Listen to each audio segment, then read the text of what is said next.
كل المجتمع.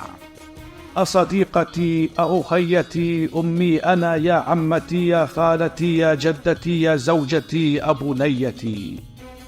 من قال أنك نصف هذا المجتمع أو نصف ذاك المجتمع، من قال أنك تزرعين الكيد في شرك البدع، من قال أنك ضلع قاصر إن هزه ثقل وقع، ومن اقتنع؟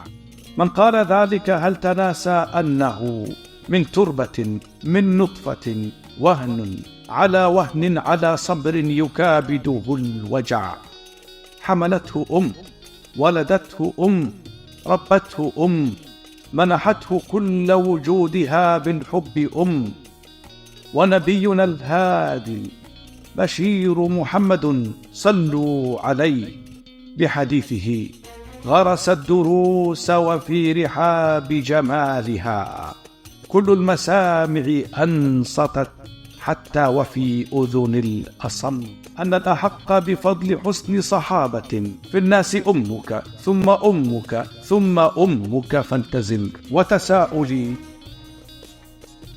أمصدق من قالها